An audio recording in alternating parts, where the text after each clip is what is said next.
Okay, welcome everybody. This morning we have Thibault de St. Vincent, and he heads the global property company, Barnes International. And we're going to be talking about the current state of the residential real estate market and just what's going on in the world. So welcome, Thibault. Thank you. Thank you for welcoming me to this seminar. Now, you just got off a flight, and where did you come from? And where did you land? Well, I'm coming from Corsica, where we have like 4 offices, and Corsica is in south of France, and it's good, doing very well, and not too far from Porto Cervo, where we have another office. And just before that, I was in Dubai, and now I am in Miami. Okay. Oh, wow. So you're on U.S. soil today. US today. Yeah. So how many offices do you have globally now affiliated? So we do have 130 offices in 20 countries, but we are number 1 in France and Switzerland. So that's where we have the most important number of offices, because we have 60 offices in France and 20 in Switzerland. Yeah. So you're expanding into the U.S. Where do you have a footprint now in the U.S.? So today in the US, we have been in Miami and New York for like more than 10 years. And we just opened in Portland and That's Oregon, right? And not Maine. No, just Portland. Yes, exactly. No, but Oregon, right? Oregon, of course. Yeah, we have 2 Portlands, and they're on opposite sides of the country.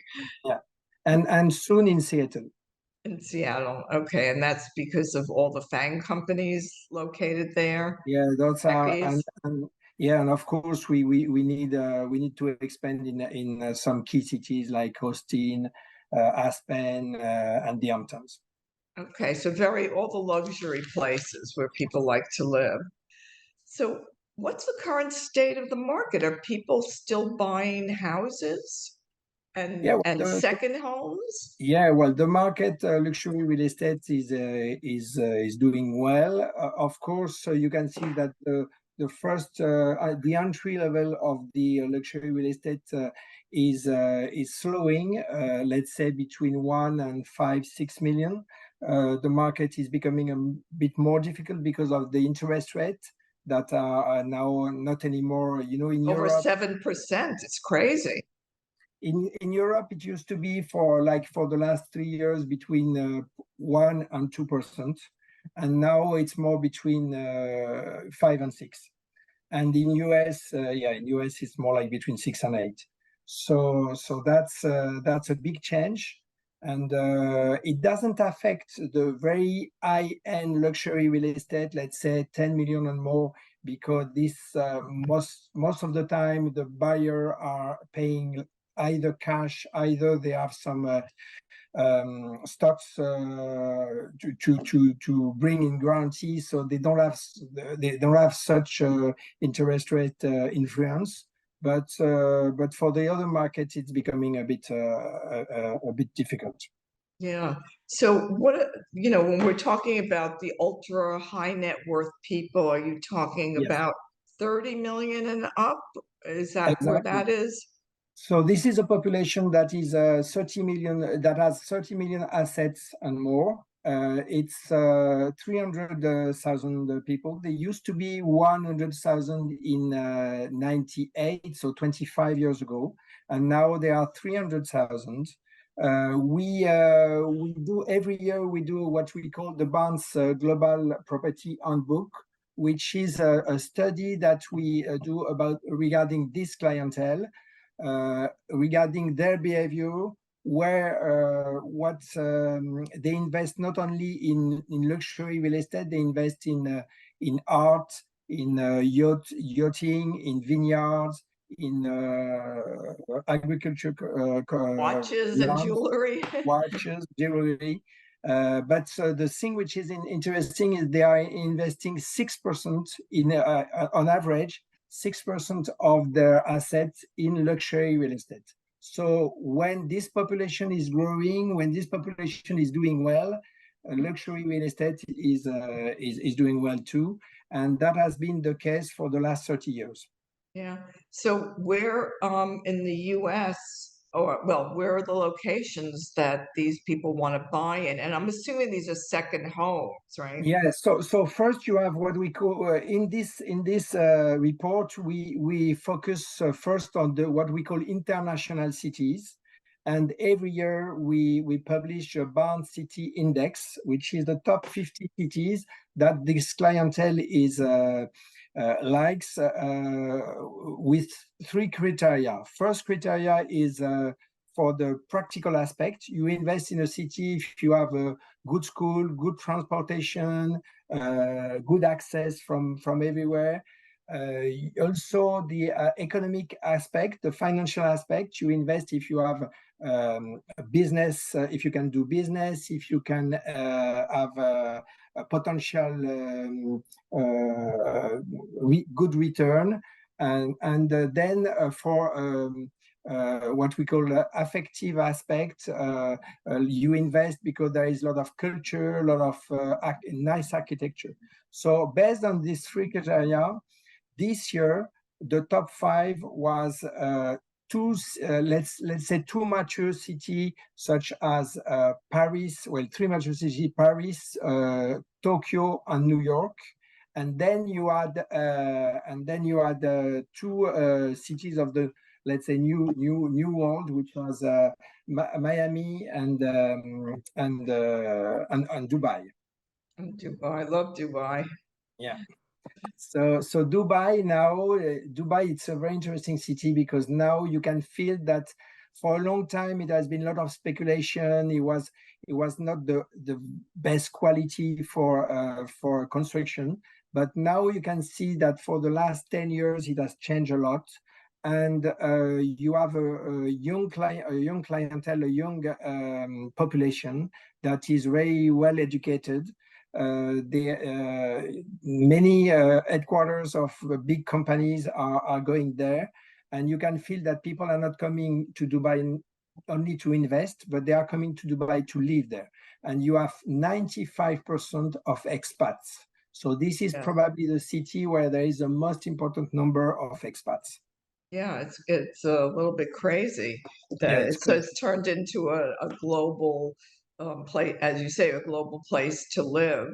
Exactly. And not like London and New York, right? Yeah, London and New York are the mature cities that are resisting, but now you can see there is these new cities like Austin, Miami, and Dubai that are growing every year with a new population coming from everywhere. I've been in Miami for the last 20 years, and I've seen the change. And the last change was during the COVID, that you have this impressive population coming from the north, from New York, from Boston. And at beginning they came from 1 month, 2 months, 3 months, and at the end most of them stayed and decided to live there. Yes, it's been a real transformation. I know a lot of people in New York who moved there permanently, especially because of the taxes. Yes. Yeah, of course they didn't know very well Miami, but then they realized when the real estate was twice less expensive.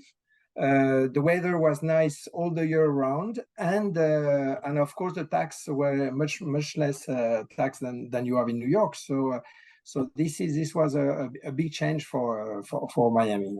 Yeah, especially that the companies have relocated there also, so that they don't have to pay the taxes when they get the income from places like New York. Exactly. Yeah, exactly. So that has been a big change. And but of course there are other places in Europe that are doing well. So you can see that because of Brexit and different economic problem, England was not London.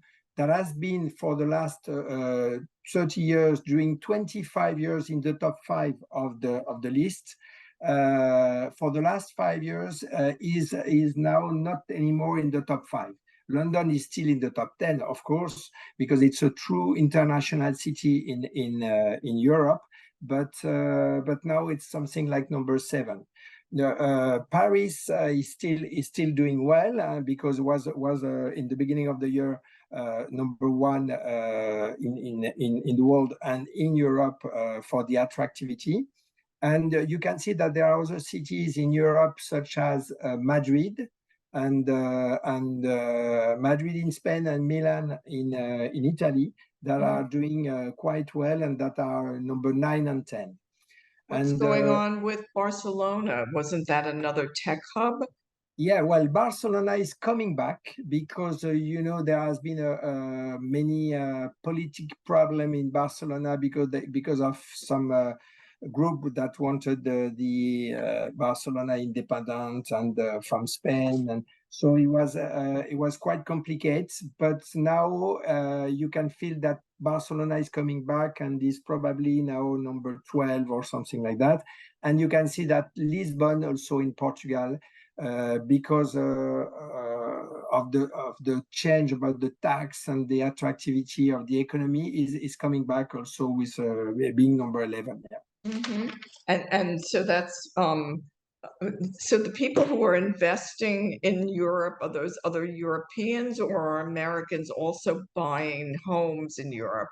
Yeah, so people are invest in Europe from all over the world. That's what is interesting, and that's what make a market strong. Like New York, like London, like Paris. It's when it's true international cities.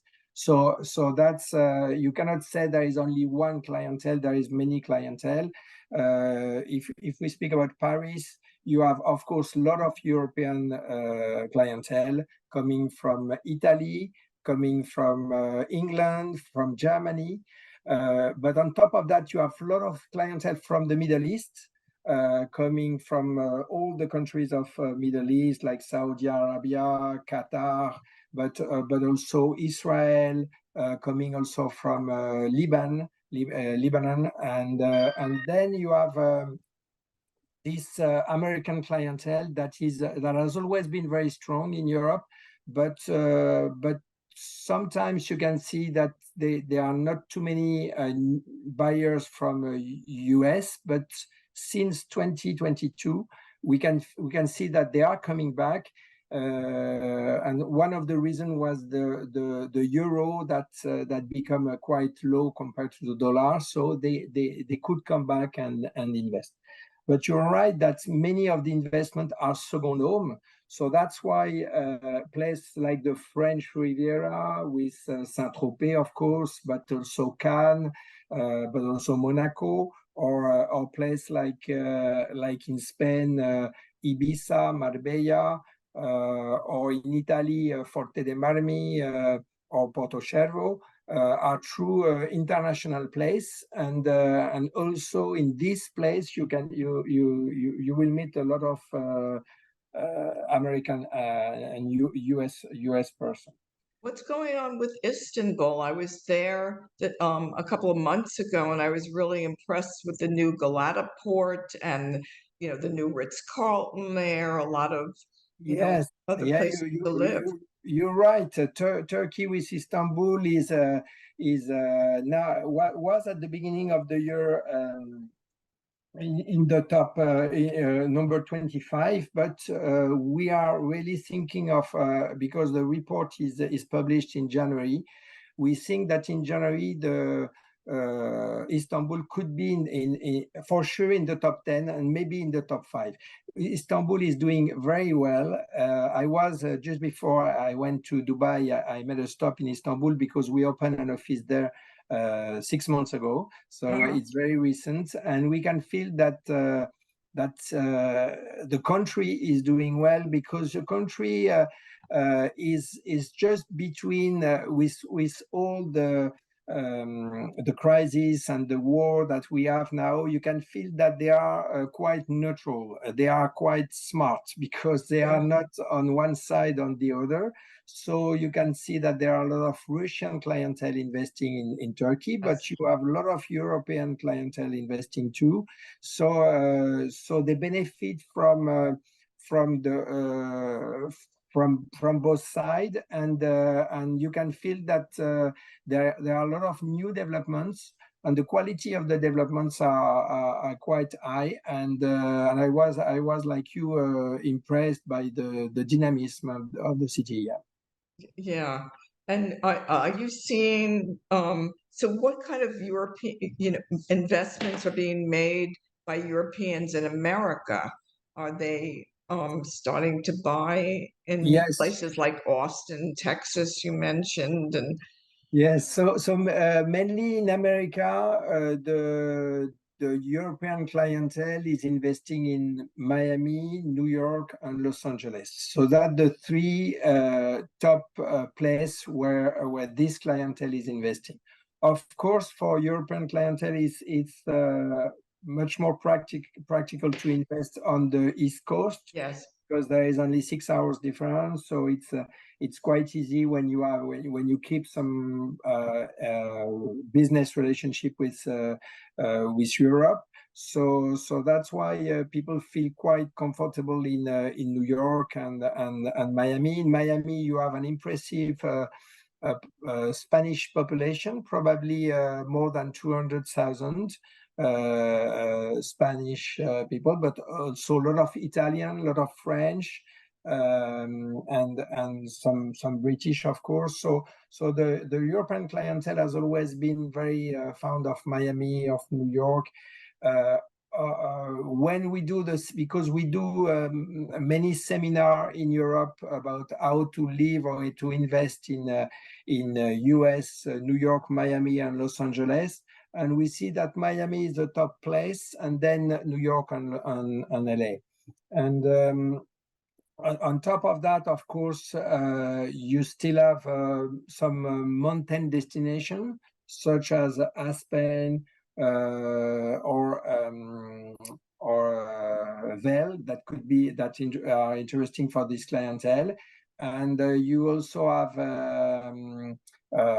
the Hamptons, that is quite attractive for a very, let's say very ultra high net worth individuals that want to invest in US, of course. yeah. And Palm Beach, there are a few French very ultra net worth individuals that are investing in Palm Beach too. Yeah, but Palm Beach always has been a very international city for the winter, a little bit calmer than Miami, a little Yes, bit easier to stroll, fewer people. a little bit older people. Yeah. Yeah, and it's good. So you also recently signed a worldwide partnership with Compass.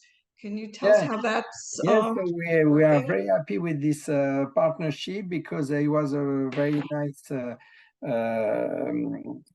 meeting that we had with them, because we are really complementary. They are the number one, Pass is the number one in US, and we are very strong in Europe. But not only that, we share the same values. Mainly our values are about trust, about excellence, and excellence of the service, and we feel that they react the same way, because you must bring your client, not only show them properties, but bring them the full service, because you know that when a foreigner purchase a property in a country which is not his country, he needs the full package. He needs to be helped to do remodeling, to understand what are the tax implication. There are a lot of legal aspects, but after that, you need to have some help for the management of the property. So a lot of things that we bring to the clients, and when we meet a client for the first time, we always say we'd like to have this client in 30 years. And if you react like that, then you bring a true service.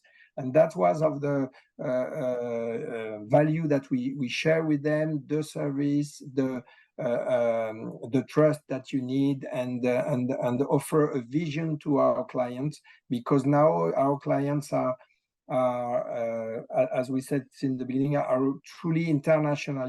They are not investing in one place, one country, but they are mainly investing in different places, different countries, because they want to invest in dollar, in euro, in Swiss franc, in UK pound. So you have to offer them different perspective and different opportunities.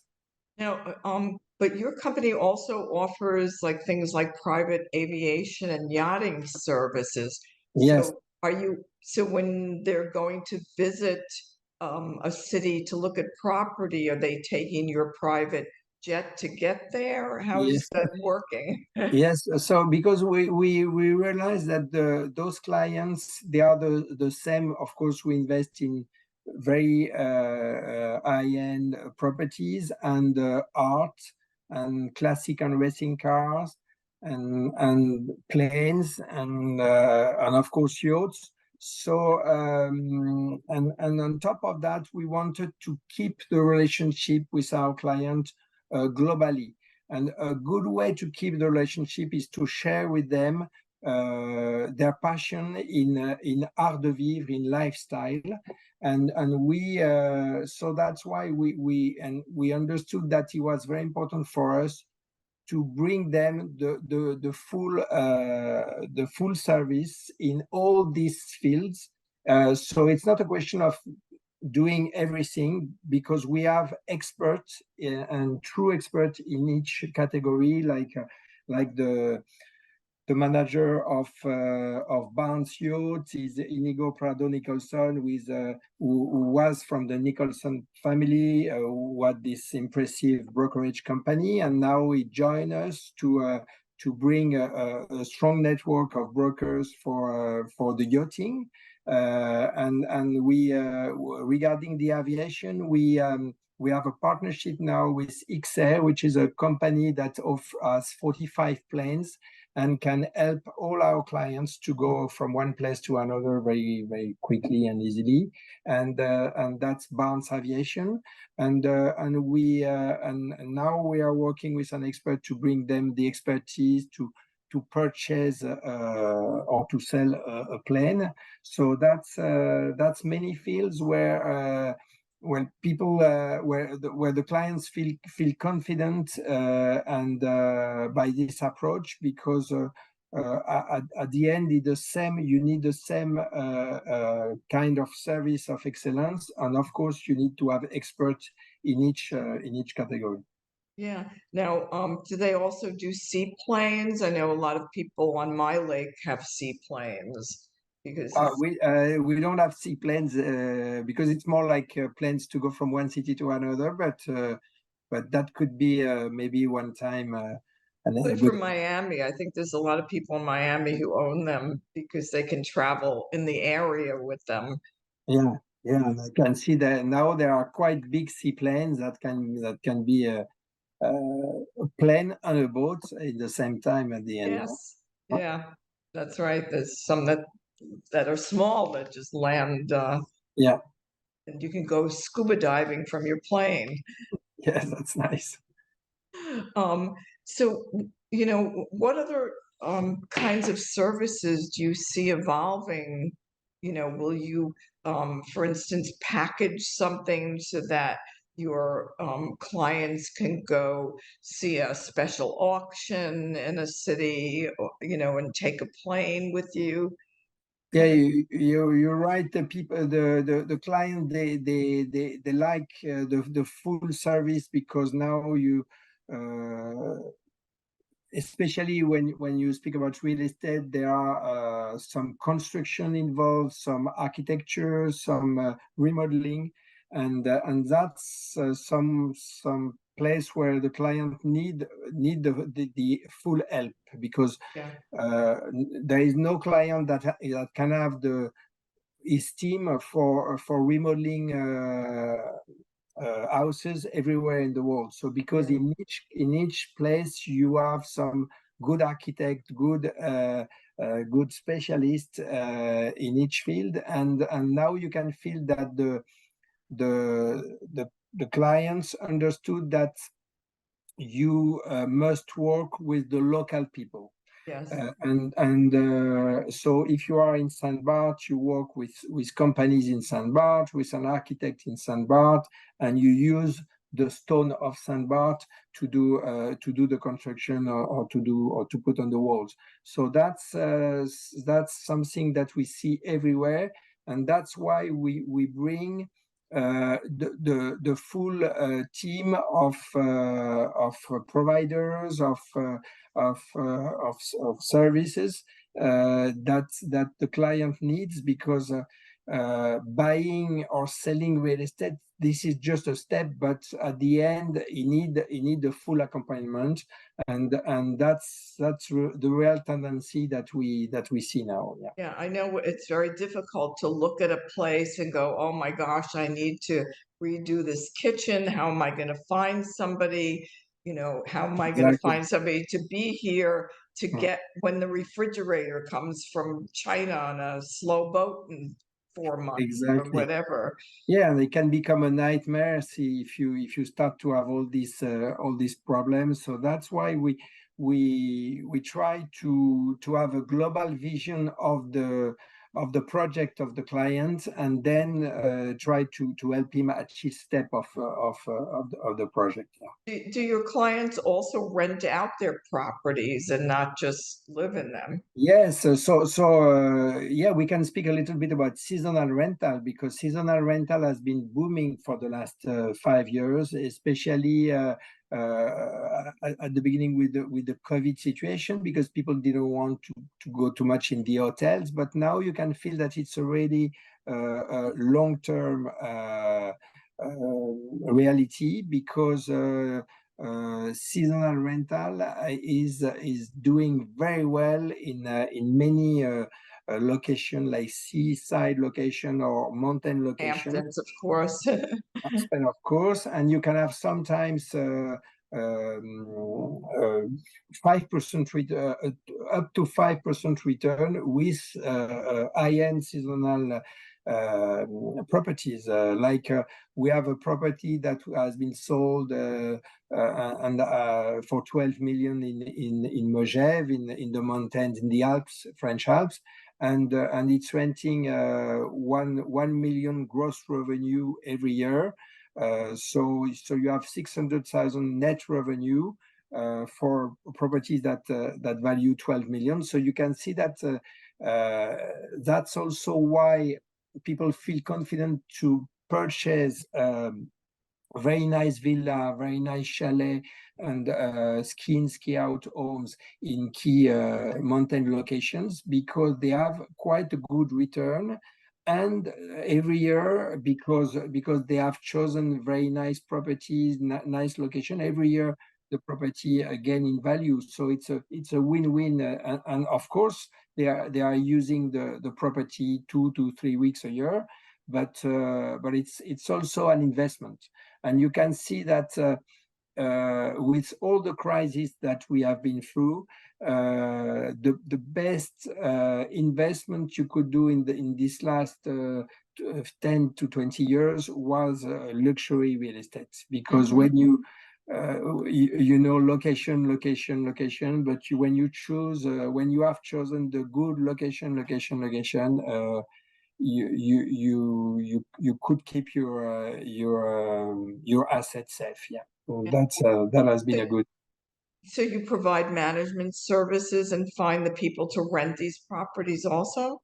Yeah, so in each of those locations, such as Saint-Tropez, Courchevel, Saint-Barth, we offer seasonal rental services and concierge services and management services.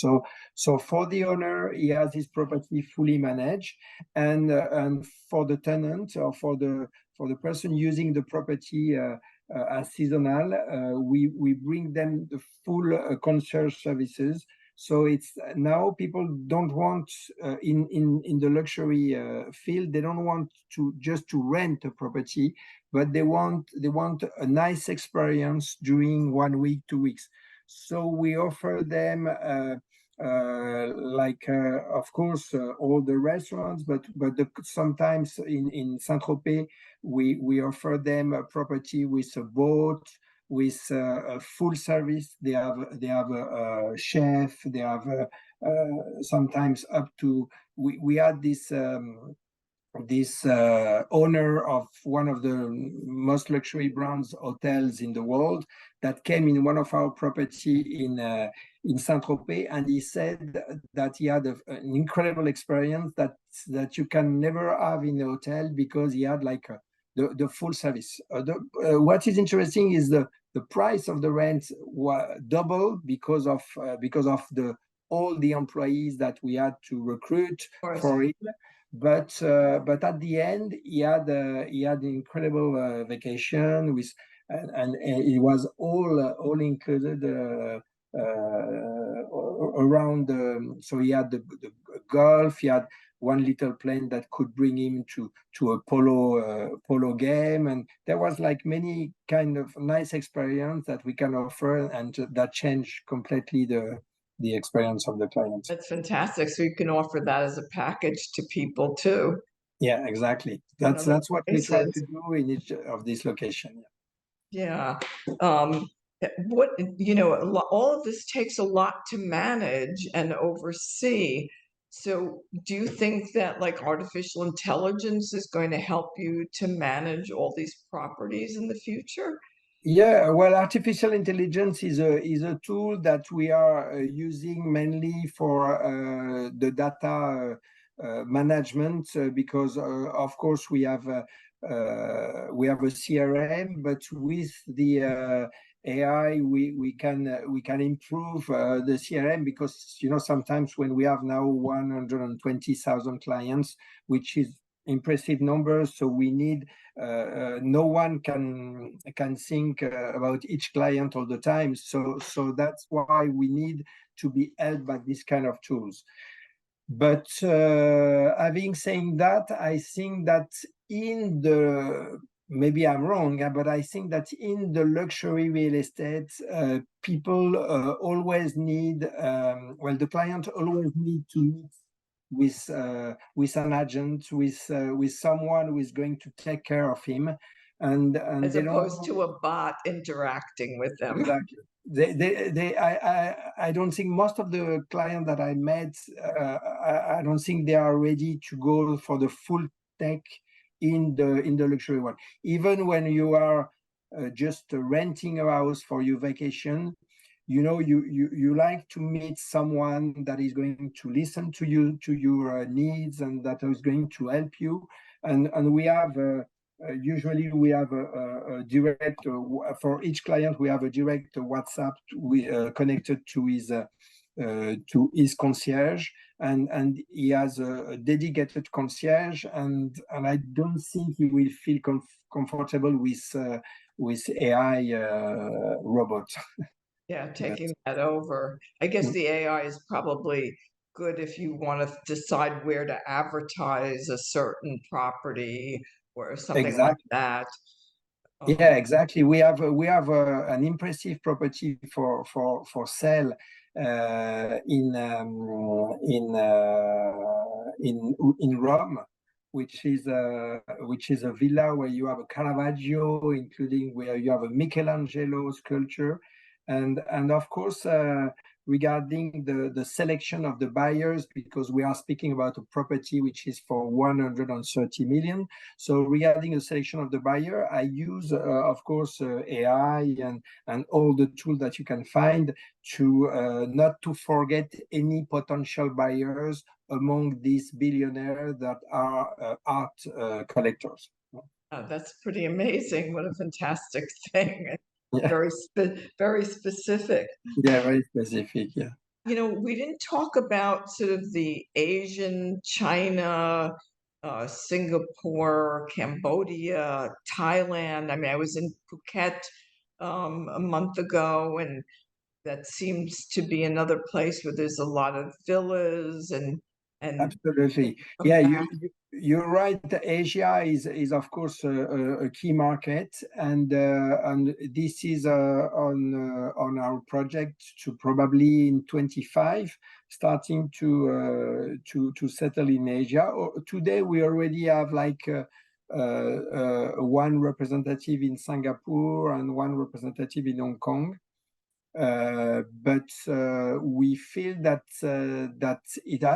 we really need to expand there. But first, we need to consolidate our position in Europe, especially in Germany, Italy, and Spain. And then, of course, having probably a more stronger position in US and Canada, because we already are in Montreal, and I think that being in some other place of Canada, that's probably something very important. And then probably after Canada, because which is connected with Asia, being in Asia will be very important. But for us, it's always a question of finding the right partner, the right manager. And it's not we don't arrive like from outside and decide to open an office. We always work with local experts. So this is a question of finding the local expert, but the expert has to be a really long-term person that he has a vision and that is really well appreciated by his clients. Yeah, and just going a little south there, or to Australia and New Zealand. I think New Zealand has an awful lot of ultra high net worth Yeah. individuals. Um, Yeah, we are we also have this project of Australia, of South Africa. We are in Mauritius Island, and from that we were thinking of expanding in this area. We had a few discussions already with some companies, because we said that we have 130 offices. We own 40 of them, but 90 offices are licenses. So that means that in these countries, of course, we could have licenses that is a real local key players that could join the Barnes network, and that will offer them the international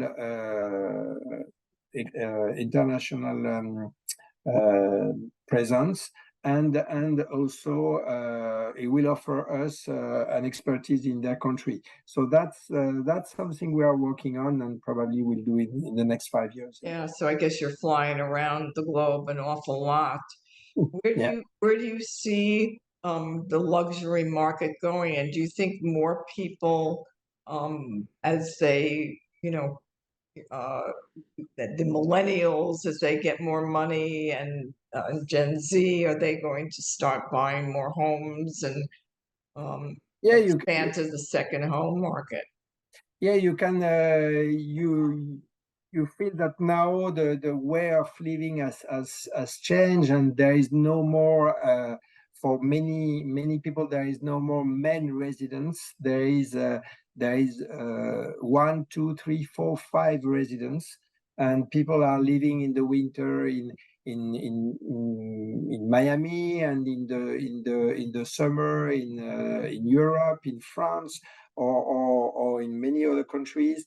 So you can feel that people have 2, 3, 4 different locations, and especially the only thing that keep them in one location in when they have children, and of course children mean school, and because of the school you have to spend 9 months in one location. But otherwise you can feel that when people because now more and more of our clients are working remote, independent contractor, and in the new tech, but not only in many different fields, and you can see that they can work from everywhere. So that's why Like me, here I am. like you. And where are you now? I'm down just north of Charlotte on a big lake, and I have a house on the Hudson in New York. So So you see, yeah, no, every now it become very classic to have different locations, and that's why we can see that that's how Dubai became really popular, but also as we said, Austin, Miami, and in Europe, you can see that I spent a few days in Marbella, and I was thinking Marbella is like beach, but I when I went there, it's a true city. It's a real you have construction everywhere, and people live there all the time, you know, and it's people are not going now in Marbella for vacation, but they are going in Marbella for 3, 4, 5 months, and they live part of the year in Marbella, and especially because the weather is very nice, and all these places where you have a nice weather, you can feel that that they are now booming and doing well. And then you have also, as you said, the tax aspect, because as people are very mobile, of course, they prefer to be in a place where they pay 20% tax instead of being in a place where they pay 50% tax. So that's why place where the tax are, let's say, from 5 to 25% of on income tax. That's places that are booming now because people want of course some fair payment. Mhm. So, just in conclusion, is there anything you'd like to say about where you think the luxury market is going in the future?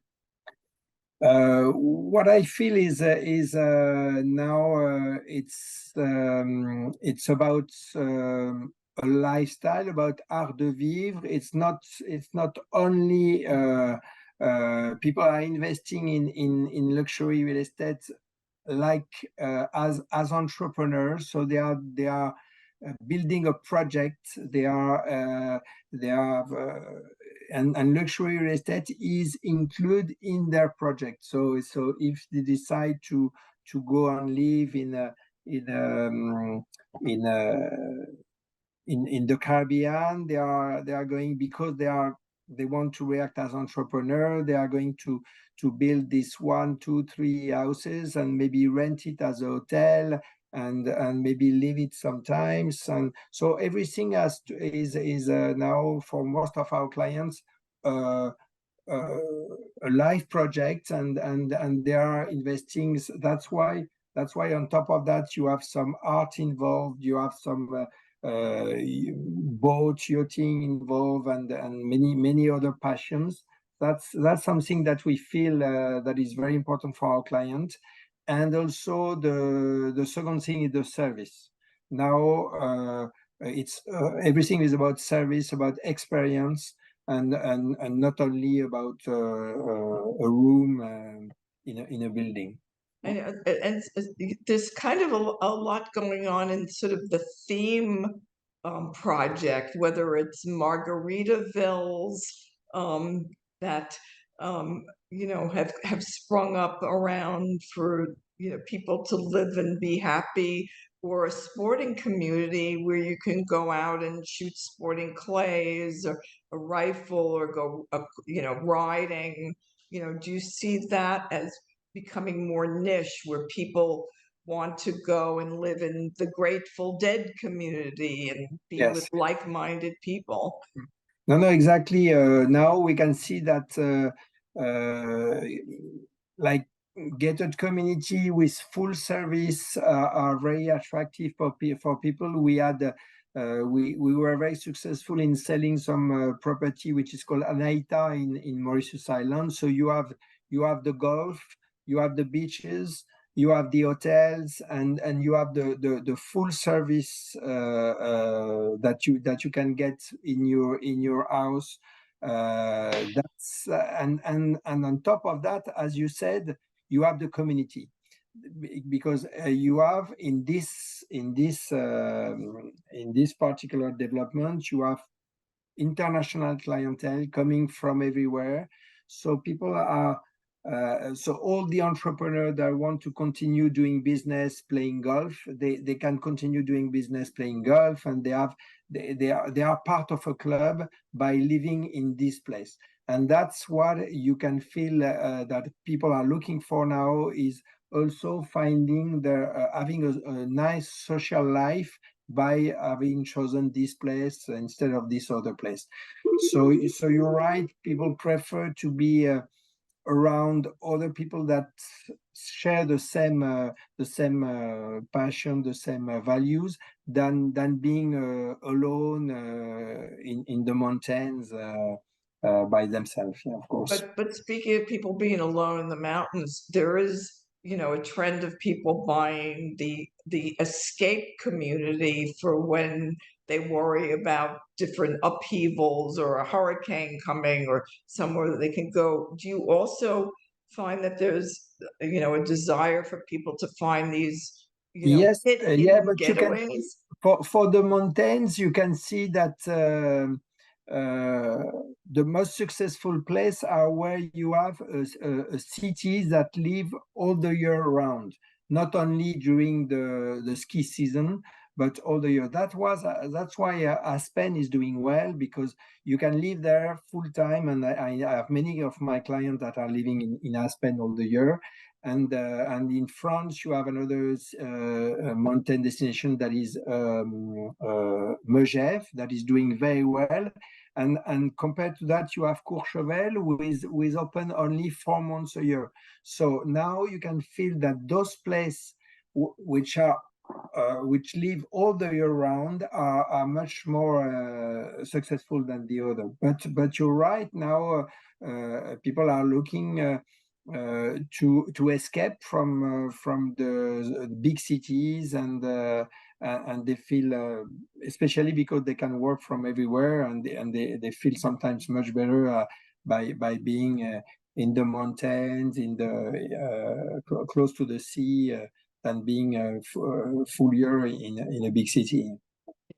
Well, listen, I really want to thank you, Thibault. This has been amazing, and I've learned a lot, and I hope our audience has too, and appreciate your time. I know it's been crazy trying to track you down because you're on a global flight all the time. Thank you very much. Now I'm quite having a rest in Miami for a few days. Okay, so again, Thibault St. Vincent from Barnes International, we want to thank you very much for taking the time to be with us today. Thank you, Lois. Thank you very much too.